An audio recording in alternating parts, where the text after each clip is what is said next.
Francisca e o processo que abalou o império. A sala do tribunal da cidade de Vassouras, no coração do Vale do Paraíba, estava tomada por um silêncio pesado naquela manhã de 1869.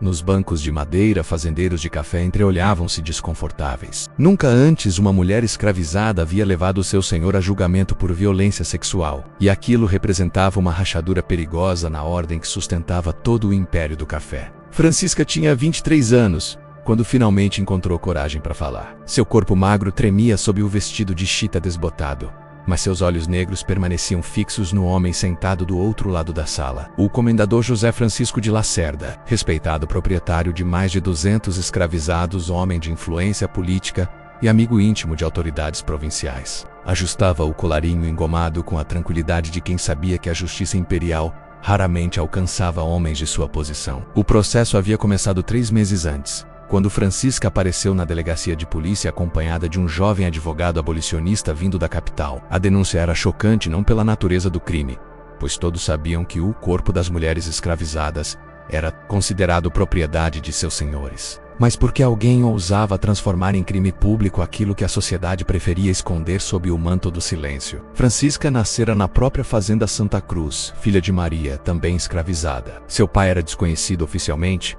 mas todos na senzala sabiam que ela trazia no rosto as mesmas feições do comendador, aquele nariz fino e os olhos claros que contrastavam com sua pele escura. Crescera trabalhando na casa grande, servindo as refeições, lavando roupas, cuidando dos filhos legítimos do senhor com sua esposa, Dona Amélia. Foi aos 15 anos que começaram os abusos. O comendador a chamava para seu escritório tarde da noite, quando a casa já dormia. Francisca tentou resistir na primeira vez, mas aprendeu rapidamente que resistência significava castigo. Viu outras mulheres serem vendidas para longe quando engravidavam, separadas de suas famílias como punição por carregar no ventre a evidência dos crimes de seus senhores. Durante 8 anos, Francisca suportou em silêncio.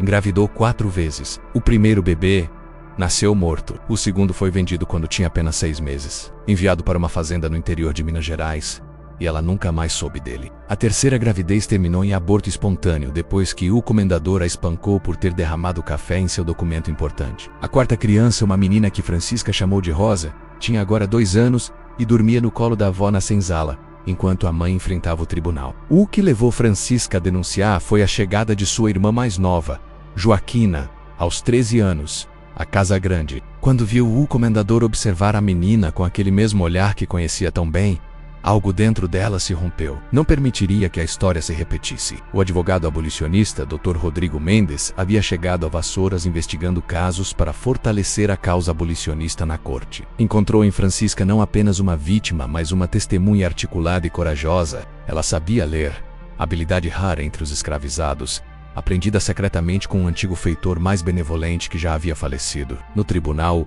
o promotor público tentava desqualificar o processo antes mesmo de começar. Argumentava que escravizados não tinham capacidade legal para processar seus senhores, que o próprio conceito era uma subversão da ordem natural das coisas. Mas Dr. Rodrigo tinha estudado cada precedente, cada brecha nas leis imperiais. Citava o Seminal de 1830, que, embora limitado, reconhecia crimes de estupro e que até escravizados tinham direito à integridade física. Quando Francisca finalmente falou, sua voz era baixa, mas firme. Descreveu anos de abusos com uma clareza devastadora.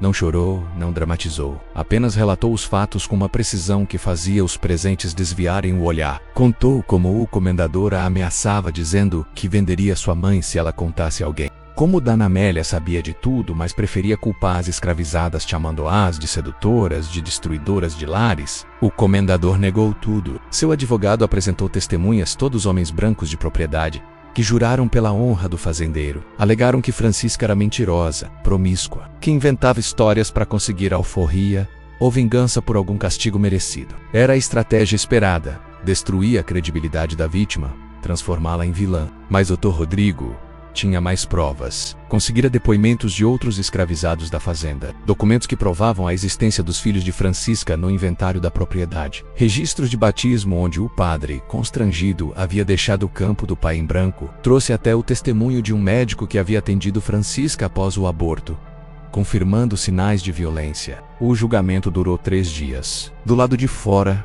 a notícia havia se espalhado. Escravizados de fazendas vizinhas comentavam em sussurros. Alguns abolicionistas da capital haviam viajado para acompanhar. Os jornais conservadores criticavam o processo como ataque à propriedade privada. Os jornais abolicionistas, ainda tímidos, publicavam artigos questionando a moralidade de um sistema que permitia tais atrocidades. No terceiro dia, o juiz deu seu veredito. Culpado. A sala explodiu em murmúrios. O comendador foi condenado a pagar indenização e Francisca recebeu sua carta de alforria como parte da sentença. Era uma vitória pequena, quase simbólica, mas representava uma rachadura no sistema. Pela primeira vez, um tribunal imperial reconhecia que mesmo uma mulher escravizada tinha direitos que seu senhor não podia violar impunemente. A sentença foi apelada imediatamente. O comendador usou toda sua influência para reverter a decisão em instâncias superiores. Mas o dano estava feito. O caso de Francisca tornou-se munição para abolicionistas em todo o país. Foi citado em discursos, em panfletos, em debates no parlamento, mostrava a face mais cruel da escravidão, aquela que a sociedade preferia não ver. Francisca viveu seus anos seguintes como mulher livre, trabalhando como costureira em Vassouras. Nunca mais viu seu filho vendido. Joaquina conseguiu fugir da fazenda anos depois e encontrou refúgio numa comunidade quilombola. Rosa cresceu livre. Tornou-se professor após a abolição em 1888. O comendador morreu em 1875. Respeitado pela comunidade local que preferiu esquecer o escândalo. Mas o processo permaneceu nos arquivos judiciais. Um testemunho em papel amarelado de uma mulher que ousou transformar seu sofrimento em arma contra a injustiça. Francisca faleceu em 1901. Tendo vivido tempo suficiente para ver o fim legal da escravidão e para contar sua história a netos livres. Seu caso não foi único. Milhares de outras mulheres escravizadas sofreram violências similares em silêncio, sem nunca terem a chance de serem ouvidas. Mas Francisca conseguiu o que poucas conseguiram: fazer o sistema que a oprimia reconhecer, mesmo que brevemente, sua humanidade e sua dor. Esta é a história que apagaram dos livros de história. Francisca não foi exceção. Foi apenas uma entre milhões que teve a rara e quase impossível chance de ser ouvida. Enquanto você acompanhou seu julgamento, outras centenas de milhares de mulheres escravizadas sofriam em silêncio absoluto. Seus nomes varridos da história, suas vozes sufocadas para sempre,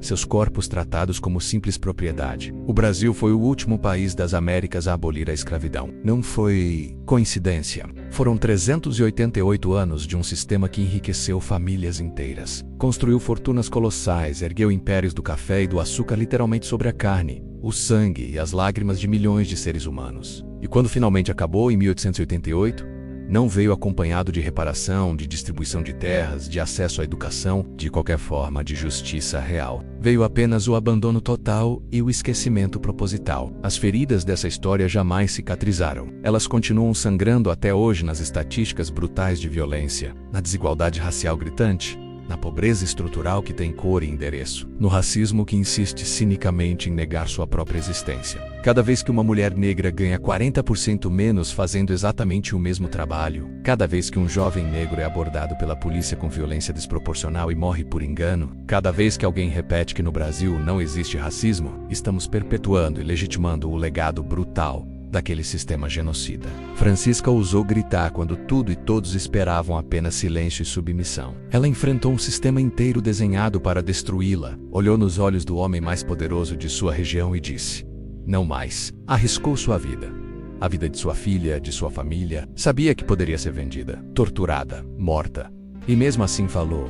Mesmo assim lutou. Quantas Franciscas existem hoje? Quantas mulheres negras ainda enfrentam sozinhas sistemas inteiros de opressão? Quantas histórias como essa ainda precisam ser contadas, ainda precisam ser ouvidas, ainda precisam ser compartilhadas? E você, vai deixar essa história morrer aqui ou vai fazer diferente? Se este relato te impactou, se te fez sentir algo, se te fez questionar o que te ensinaram sobre o Brasil cordial e a democracia racial brasileira, então você tem uma responsabilidade agora. Inscreva-se neste canal agora mesmo, porque vamos continuar trazendo essas histórias que tentaram apagar. Vamos desenterrar os documentos, os processos judiciais esquecidos, os relatos que incomodam, as verdades que queimam. Ative o sininho para não perder nenhum episódio dessa série sobre a escravidão no Brasil, os casos reais, as histórias brutais, as resistências heróicas que removeram dos livros escolares. E compartilhe este vídeo. Não guarde essa história para você. Ela precisa circular, precisa incomodar, precisa chegar em cada pessoa que ainda acredita que escravidão foi há muito tempo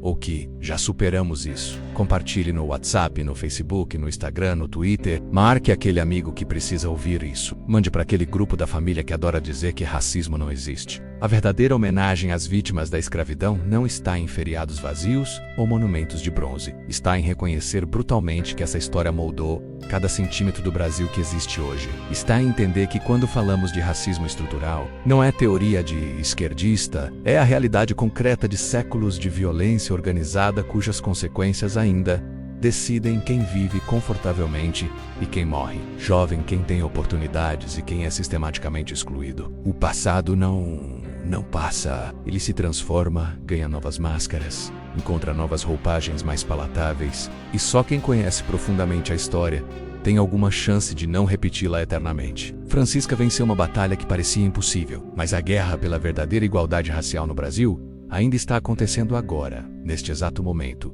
136 anos após uma abolição que nunca se completou de verdade. Sua história não pode ser confortável. Precisa incomodar até o osso, precisa provocar até doer, precisa fazer você repensar absolutamente tudo o que te ensinaram sobre a história do Brasil.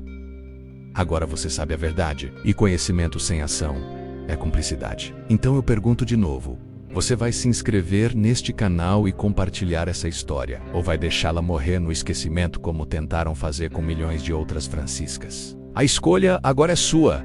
Inscreva-se, compartilhe, faça a diferença. Nos vemos no próximo vídeo, com mais uma história que tentaram enterrar.